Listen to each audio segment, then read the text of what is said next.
It has been a wild week for sports, for hockey and NBA, but we're gonna stick with the NBA. Happy 4th of July to each and every one of you. May God bless each and every one of you on this day. I would like to introduce you to my partner for this content. First time I'm collaborating with her. Her name is Jasmine. Jasmine, um, how are you? How's it going? And it's great to get things started with you about this. Hi, Miguel. It's a pleasure of being on your show. I'm really excited about this, talking about the NBA and different things like that, because there's a lot to talk about. I'm really excited, and we're going to get into it. So, thank you. For sure, for sure. And the first one is Klay Thompson. So Klay Thompson, as we know, he has been one of the biggest names that has been talked about in the media this week. And Jasmine, listen, I get that the Lakers are the gold standard of the NBA. I get that. And sports media, they have this unbelievable love attachment to the Lakers out Yes. of they're extremely biased, extremely um I would say favoritism. Sports media are very they're, they're their babies in other ways. Yeah. So the fact that and it makes me laugh, the fact that Klay Thompson chose Dallas over the Lakers, which is totally understandable. They're the better team. They just went to the finals. They have Luka, they have Kyrie, and it's just better option, way better option than the Lakers. And the fact that the Lakers have a guy that has no head coaching experience, JJ Redick. I like him. Yeah. I like his podcast, but I am not a fan of him coaching for this particular franchise to start off his head coaching career. So the fact that the sports media are in denial that why Klay, why he didn't choose the Lakers, why Dallas or the Lakers, ridiculous. Yeah. Um, his decision not only didn't sit well with media members, but also didn't sit well with his family because, as you know, his father, Michael Played for the Lakers. Thompson, yep, he played for the Showtime Lakers. He won two Hmm. titles there, and he tried to sell his son to go there. So it was a surprise to him because he grew up to be a Laker fan, a Kobe fan. So, he wanted his son to finish his career with the Lakers, but he's gonna accept it and live with his decision. But Klay Thompson, in my opinion, he made me happy and he made the right choice to pick Dallas over the Lakers. Take it from there, Jasmine. Yeah, for sure.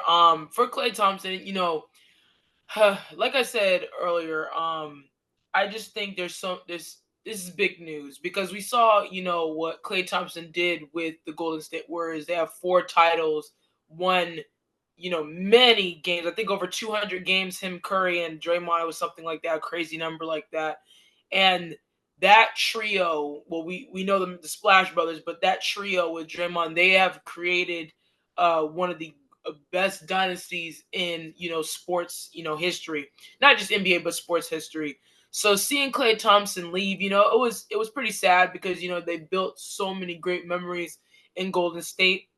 Now for me, I was not really wanting Klay Thompson to go to the Lakers. For one, you just mentioned it. The Lakers are they've cleaned house, obviously. We know they just signed, they have JJ Redick. LeBron signed the big contract, different things like that. Bronny just got drafted there. So they're trying to, put pieces together and trying to figure out what they're going to do this season and, seasons to come. For Klay Thompson, though, going to Dallas, obviously this is the better option. They're the Western Conference champions. They just are coming off a finals win. Kyrie Irving is there, like you said. Luka is a young buck who is trying to make a name for himself. So they're trying to get back to winning like they did with Dirk and different things like that. Klay Thompson, though, the question that I have for Dallas is what Klay Thompson are you getting? Klay Thompson averaged 17 points last season. We know Klay Thompson is a very viable threat, but he is, to me, on his last legs. I do think this is his last hurrah, with Dallas. He has had major injuries the past few years, Achilles tear, ACL tear, and he's trying to get back to that. So I think him going to Dallas will help him a lot more. He's not going to be that second option. He's going to be that third guy, maybe that fourth guy that could help them and give them that presence that they needed, that veteran presence of winning championships, of being in many playoff games. He can be a mentor to Luka as well as Kyrie Irving. But I do think for Klay, this is a very good fit for him. And regarding his dad wanting him to play as a Laker, let Klay make his legacy. He's already made his legacy. Already, has a championship. He's a Hall of Famer, 100%. One of the best shooters that the game has ever seen. And he's bringing that what's left of him to Dallas, and I think that could help them. That third or fourth option that could help them. Continue their run. In the Western Conference for sure. I definitely agree this is his last hurrah. Klay Thompson is not the great defender that he once was because of the No. ACL and the Achilles injury, but he can still be a threat offensively, especially when you put him in a catch and shoot position. Yeah. So I just hope that he stays healthy. I'm rooting for him.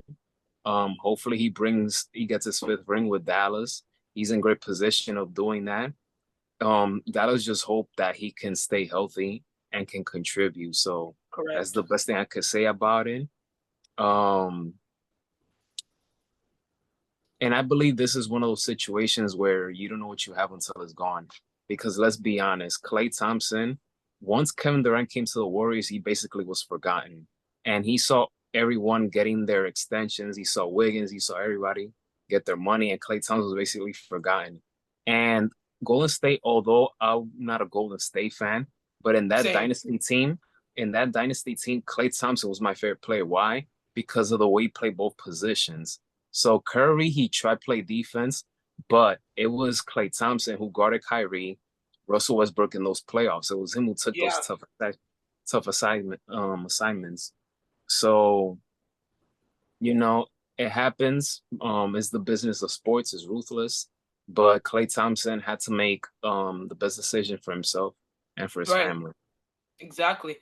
And just to piggyback off of that, you know, I was shocked by that too because I'm like, Klay Thompson is the Splash Brothers, is we know them as Steph Curry and Klay Thompson.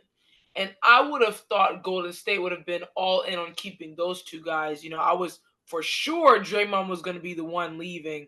But seeing Klay leave, seeing other guys getting their money, and I mean Klay Thompson, even though he was, traded there, that was the team that was built, and they built that dynasty, and it started, with him. He was that scary assassin to Steph Curry on the 3-point line, and of course playing defense as well. So I was really shocked that Golden State didn't try to keep him or try to, we're gonna make it our duty to keep Klay and Steph Curry. So I was really shocked about that, but hopefully Klay can probably get his get back maybe this year with the Mavericks. Hopefully again he can stay healthy, and hopefully this is, he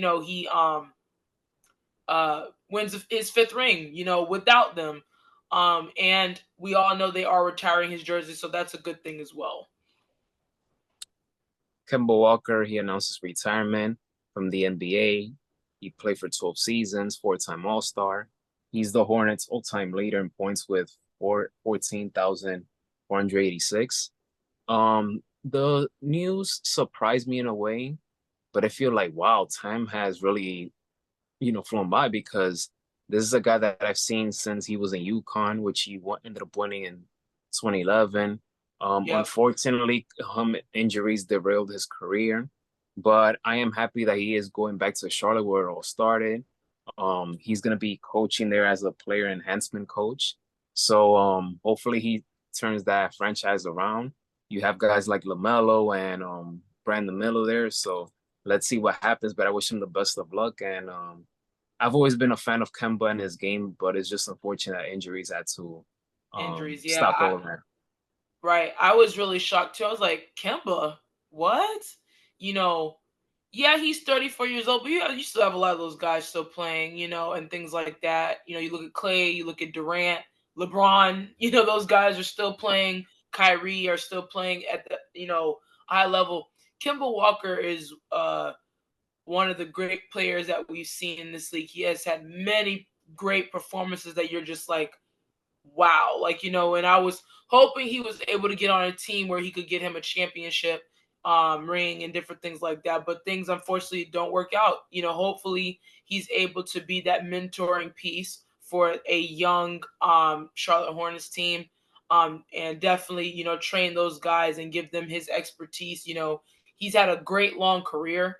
Again, those injuries did kill him, and you see a lot of those guys, even in football, a lot of sports where you see a guy that deserves a ring, but injuries just wreak havoc on their bodies and different things like that. And that's why and to some degree, I appreciate. We have to appreciate what LeBron is doing. Far as long as he's been doing this, keeping his body in check and making sure, like he's taking the proper nutrition, techniques on the court, to keep his body safe and healed and different things like that. So shout out to Kemba. What a great career that you've had, and I hope to see you and what you're able to do as a coach and be a mentor to the young players coming in for sure. The Orlando Magic, this is a team that I remember 2 years ago tweeting about it, that they have a bright future with these draft picks, and look what they did in the postseason last year. Took Cleveland to 7 games. This team Yeah. is on the rise. This team is on the rise. I'm happy for the state of Florida, Orlando. I've been to Orlando, so I'm happy that the fans are finally they're getting that happiness, that shine again for the first time since Dwight Howard era. Jonathan Isaac, he's gonna stay in Orlando 5 more years. Mm-hmm. He signed the extension there, as well as Mo Wagner, who's the brother of Franz Wagner. He's staying in Orlando as well for 2 years and for 2 more years. So and the fact that the Magic added a player who won 2 championships, KCP, he's a Orlando Magic now Yeah. for 3 years. So you keep these two guys, and plus you add some championship experience to this team, plus that young core that they have there. Jasmine, what do you expect from Orlando this upcoming season? Wow. Like what the Orlando Magic is doing, they've been, one of those teams that have been kind of like the laughing stock. We know Miami Heat. Everyone thinks when they think of Florida right now, it's been Miami Heat. They've been getting to the Eastern Conference Finals, playoffs, deep playoffs runs, but the Magic are making their run now. Like you said, they took Cleveland in Game 7 last season. They went to the playoffs. They mustered up enough wins to get to the playoffs and really compete. Paolo, he is a young buck that I'm really excited to see his growth and potential.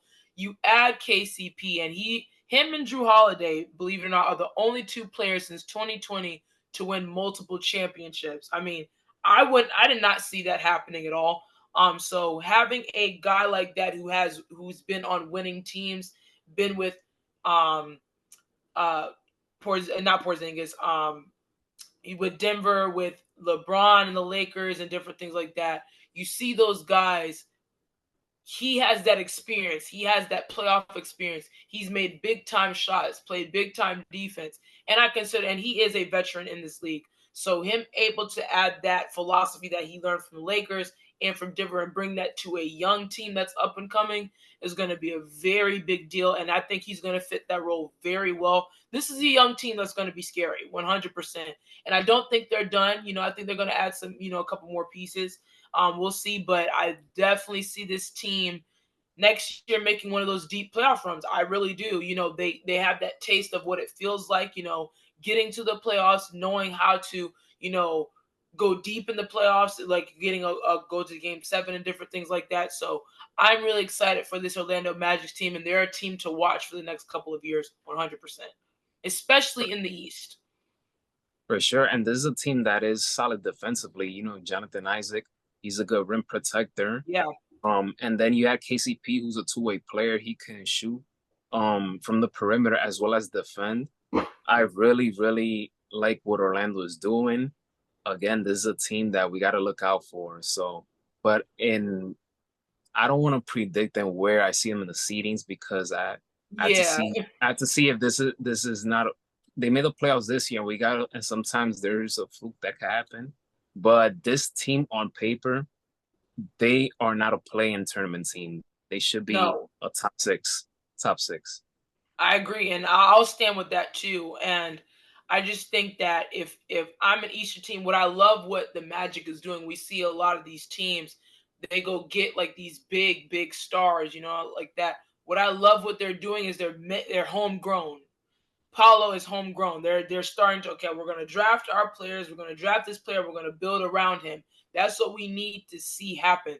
We see what the Spurs did. Chris Paul is a point guard that I believe that Victor needs in order to succeed. Build around your new star. That's what I think that these teams are starting to gravitate towards, is building around their young stars, even though they drafted them, and now we're going to build around them, go get some really good guys, build around them, and compete for, in the playoffs and potentially a championship. So look out for the Orlando Magic, everyone. Please, in the East, they are not a team to mess with. They're not a team to sleep on. They are starting to, get back to those Dwight Howard days for sure. Maybe not that like Dwight Howard, but definitely get back to that winning standard.